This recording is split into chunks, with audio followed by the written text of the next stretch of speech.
Hello, planet Earth. How you doing? Welcome to my YouTube channel. We're at IDK, my BFF Jill 730. My BFF Jill 730. I'm Preston L. Young, wishing you warm salutations and congratulations as always. You've made your way to the Buffyngton Post. All that we say and do is right. Today it's time to talk about a very serious topic that's not a very serious topic at the moment, but it's always kind of a serious topic, and that's all the rumors of the Buffy reboot situation. Is it difficult or time consuming?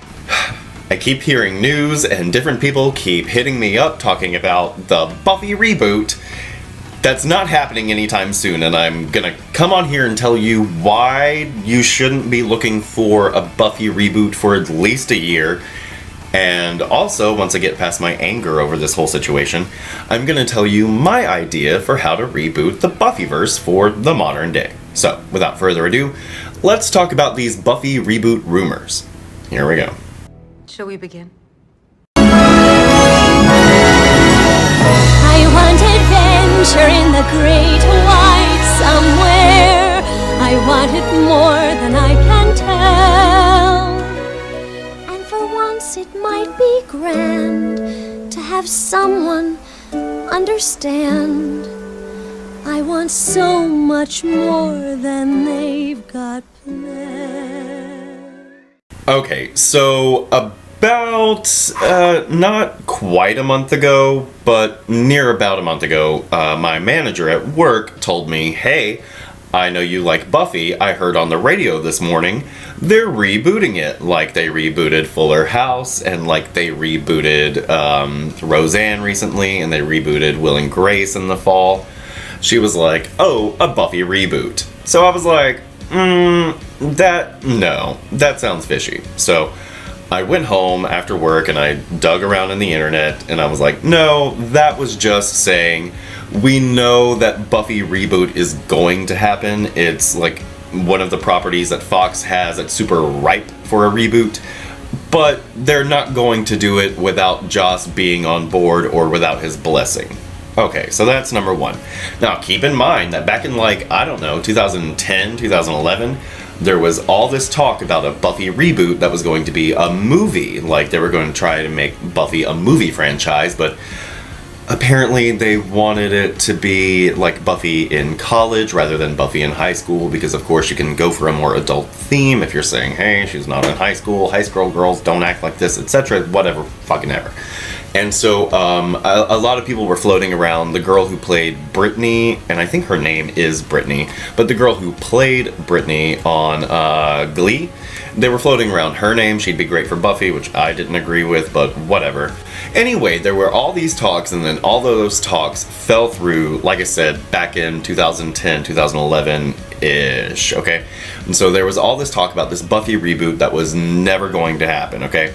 That was way back before, like, Fuller House and Roseanne and Will and Grace and these other shows. There are a few other shows, like Martin, I think, is coming back, and a couple more down the pipeline. Like, they've done a remake of Lost in Space that's coming, I think, this weekend, either this weekend or next weekend to Netflix, the Lost in Space remake.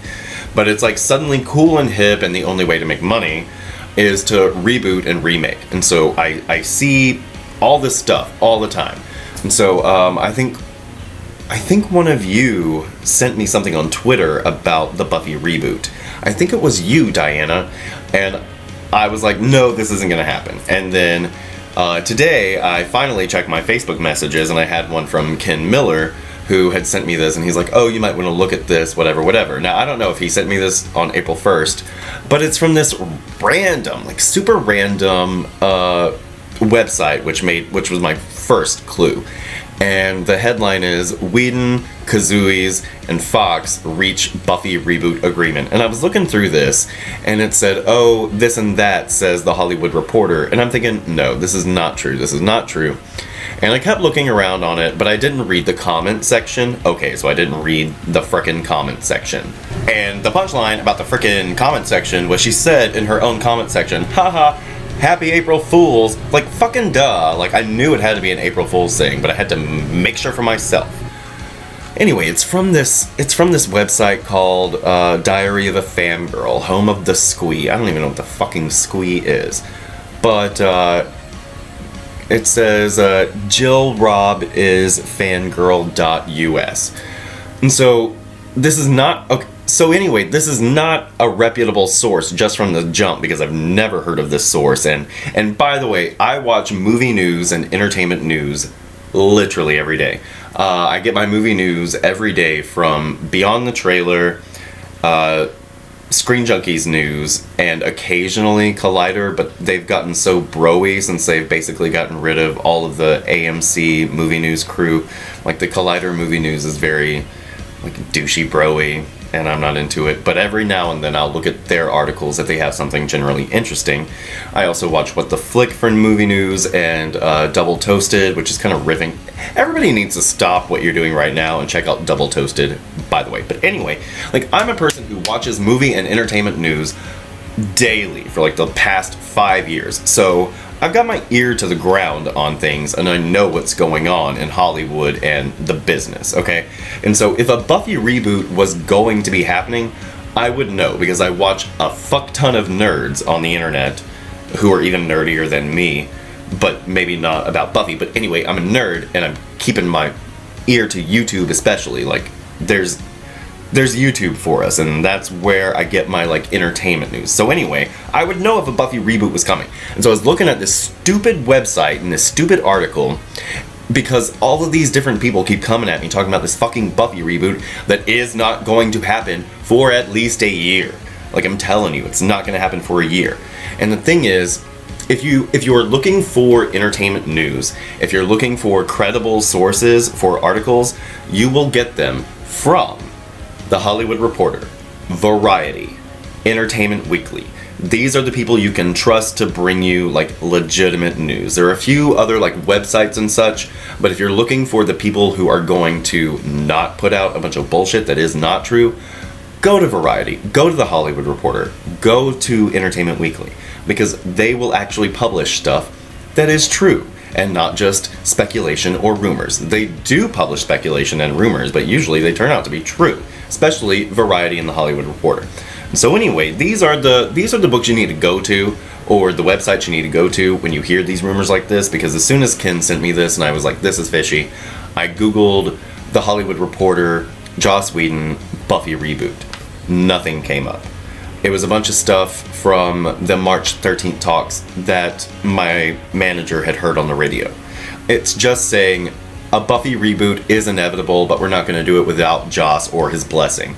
That's it. That's the fucking story. And this is something we've known since 2010. So it's nothing new. And what I really want to talk about is why we're not going to get a Buffy reboot anytime, like, within the next year. Again, if you go back to my whole Disney owns Buffy now video, you'll know that there is this acquisition of the 21st Century Fox properties, and Buffy is owned by Fox, people. Like, Buffy is owned by Fox. And so until this acquisition is, like, either not approved or super approved and it goes through, they're not going to move on a property like Buffy, which, again, is ripe. I don't want a Buffy reboot. We'll get into it. But if you're going to do one, you don't need to do one while your brand is in flux. It would make no sense for Fox to put out a Buffy reboot right now, because they're the ones with the ownership over the property. And if you're Disney and you're looking at the people at Fox and you know that this deal will go through, you're saying, no, we don't want to have to deal with the mess that you make with Buffy, because we want to make sure that when we decide to do Buffy, it's on our super Disney terms. Which again goes back to the whole problem of having frickin' Disney and your frickin' Buffy. It's a whole mess. But yeah, it is a whole mess. And so there will not be a Buffy reboot until all of this Fox and Disney stuff is settled. Until they are actually one or two separate wholes, they will not grab your nostalgia thing yet, okay? And so, again, do not pay attention to any of these Buffy reboot rumors, because they are just that. It's a rumor. The fact of the matter is, we all know that they will either revisit the Buffyverse or that they will remake Buffy the Vampire Slayer herself in some form or fashion in the, if not near future, the not too distant future. I talked about this in my Wolfram and Hart video. It's one of those properties that people recognize the name of. It has good word of mouth. People know Buffy.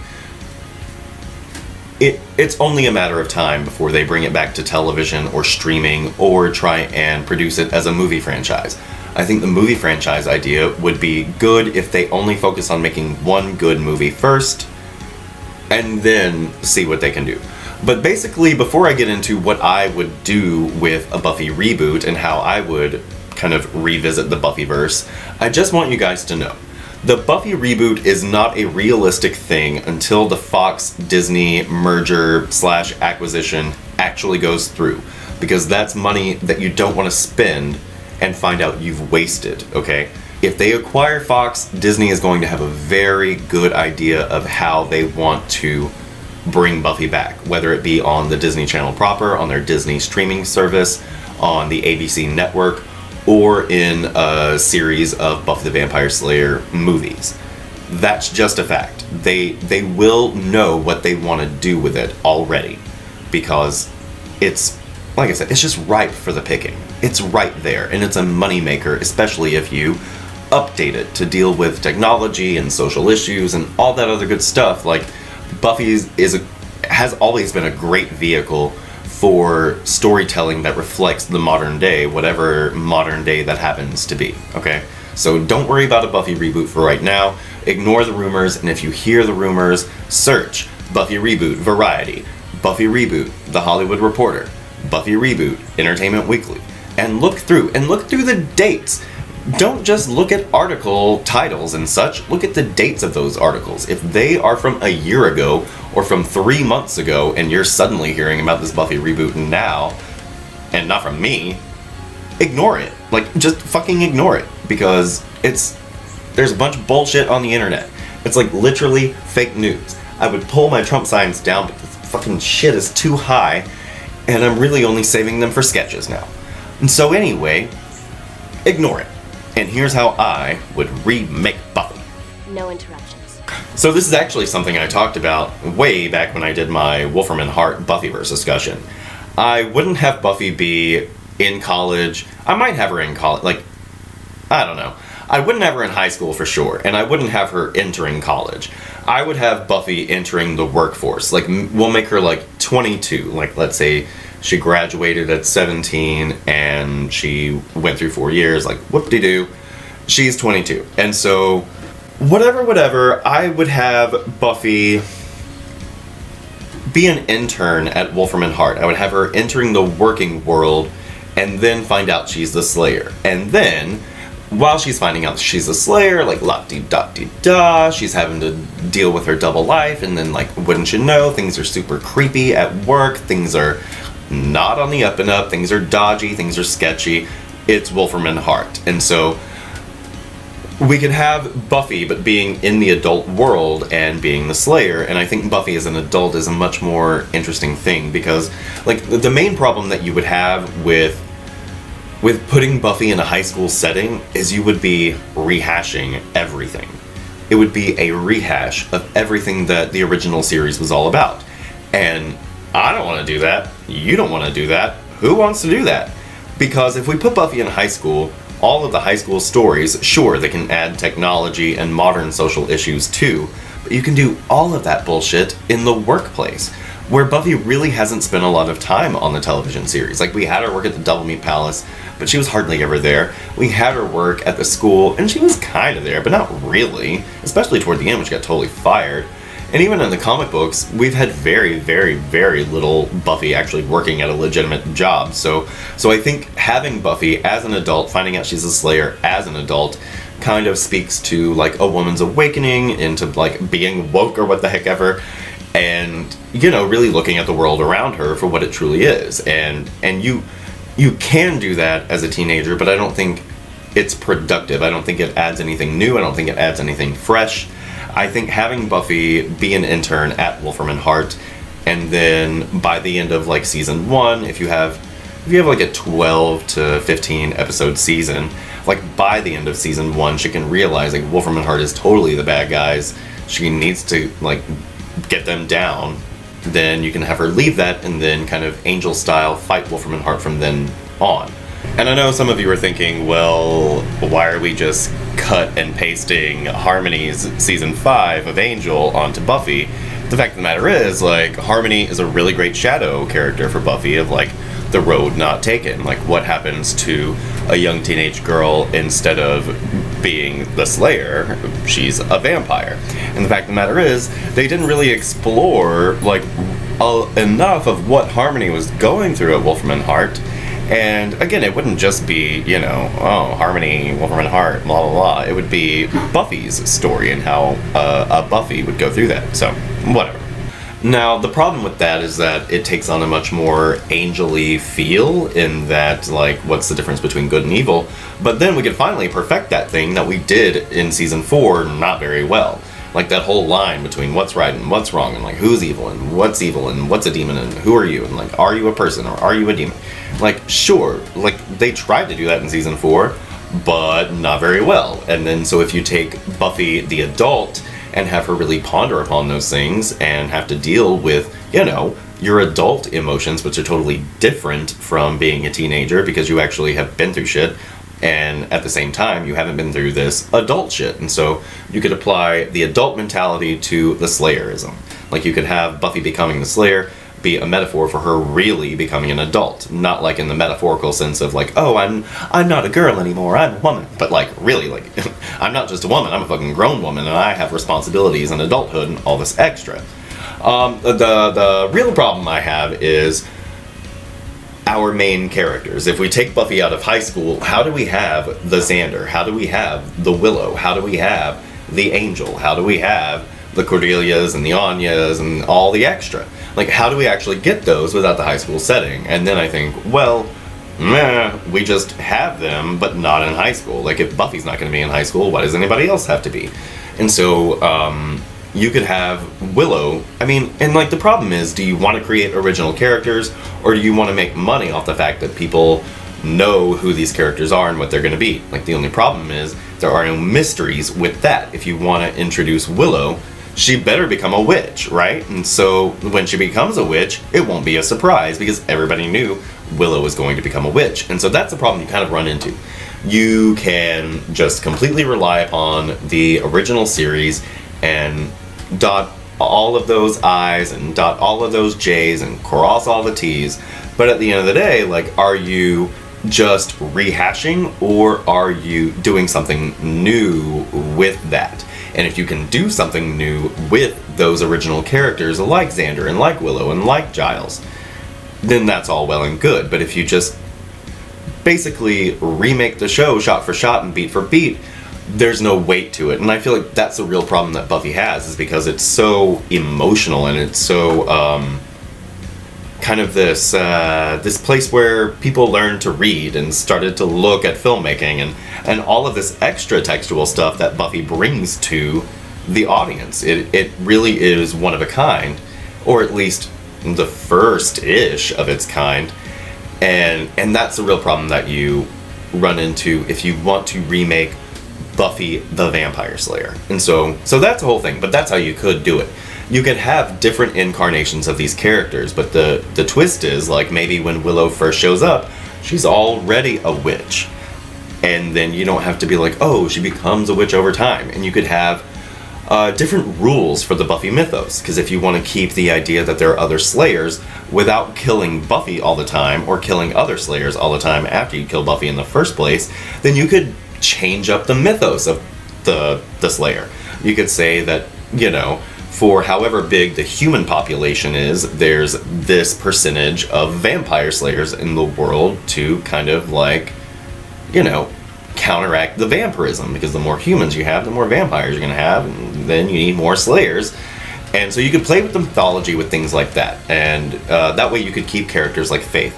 You could keep Kendra around for a lot longer, and you could also have Kendra and Faith and Buffy all interact at different points. But you can make the excuse that, like, oh, there's so many of us, like, we don't all have to be in the same fucking hellmouth and stuff like this. And so that would be a way to go about it. And, like, you would have to just make some serious changes to the mythology that wouldn't ruin the core of the idea of the Slayer. And I think that's going to be the hardest thing to kind of to keep with taking Buffy out of high school. But again, I don't think that high school is the right place for a Buffy reboot. Like, the kids today, they've got their Riverdale. I don't watch it. Everybody I work with watches it. I don't understand why they're watching it, but they all are. So it's a whole thing. But they've already got that high school show, and the Vampire Diaries was just like, oh, high school, and I didn't watch that one either because I don't care. And so there's already a high school market, and I think Buffy already transcends that high school market, even though it got its origins there. And I would like to see, when they do eventually reboot or remake or however they're going to brand it, I would like to see them take Buffy out of high school, unless they are going to introduce an entirely new story. Which, again, I don't know how you can put it in high school and make a new story. So that's a whole thing. But I honestly think the better approach to kind of revisiting the Buffyverse, or rebooting the Buffyverse itself, and not just Buffy the Vampire Slayer, is to create an anthology series. I think that Buffy would really, like the Buffyverse, I think the property in a television form would really benefit from like a like an American Horror Story / Black Mirror approach. I think it would be really neat if we had a show just called Slayer, and it wasn't about Buffy the Vampire Slayer, and it wasn't about Faith the Vampire Slayer, but it was about a post season 7 world. And you could kind of unwrite the season 8 and on comic books, okay? You could unwrite all of that and say, this is the post-season 7 world where there are all of these different Slayers. And what you could do is have every episode be about a different Slayer in this world, since we have, 2,000 of them. So you could have Slayers all across the country, all across the world, all across every kind of economic, social, class, everything. You could have them across all, like, vibrations of life. You could have, like, an overarching kind of, like, threat in the background that each of these Slayers in the world is kind of dealing with. But you could also not do that. But you could do that, and by the end, you could have a couple of these Slayers actually, like, team up in an episode that has to do with this, like, looming threat. But the idea is every episode is basically an episode. It's about the life of this Slayer. It's about the life of that Slayer and what it is for her. And you can really play with the mythology, and that way you could actually tie in things from the comic books, and you could tie in a lot of characters and events from the original series. I think a Slayer series that isn't Buffy the Vampire Slayer, I think a series that is Slayer, that is an anthology and also a kind of episode by episode in the vein of like Black Mirror. Like in Black Mirror, you can see that it is all happening within one world, but it's all kind of, you can visit it as you will. You don't have to think about it all connecting. You can just say, oh, I want to watch this Slayer. And that would make it very accessible, and it would make it so exciting. Every week, you could not only deal with all of the Slayers post Season 7, but you could deal with Slayers in the past and in the future. You could do so much. You could have a Frey episode. You could have a Nikki Wood episode. You could have that Chinese Slayer that Spike killed. Like, she could get an episode. There are so many ways to go with the Slayer mythology, and if you ever so slightly acknowledge Buffy, or even if you call her by name, you could have an episode about Buffy, starring Sarah Michelle Gellar, that has nothing to do with actually slaying.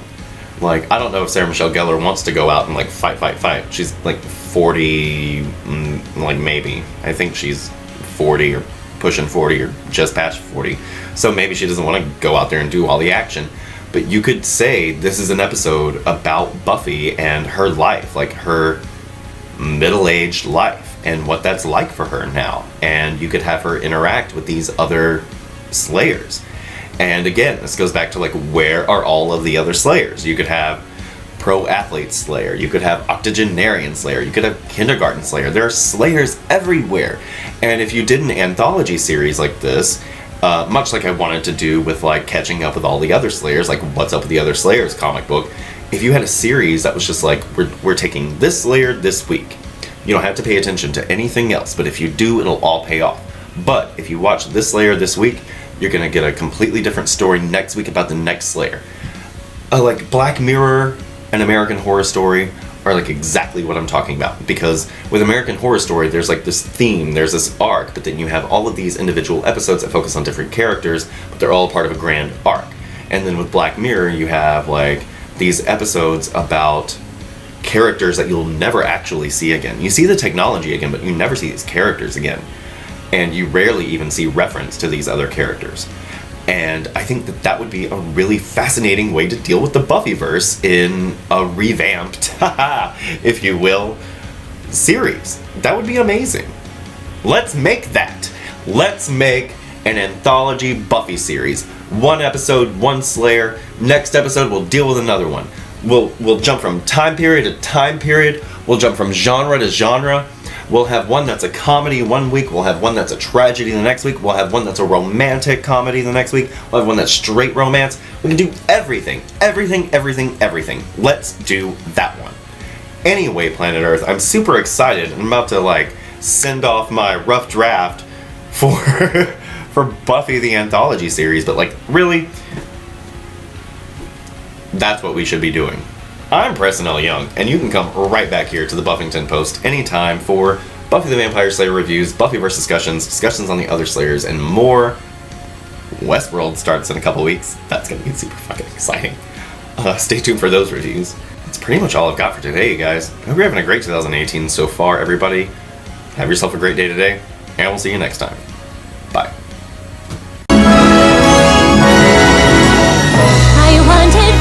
Adventure in the great white somewhere. I want it more than I can tell. And for once it might be grand to have someone understand. I want so much more than they've got planned. My BFF Joe 730.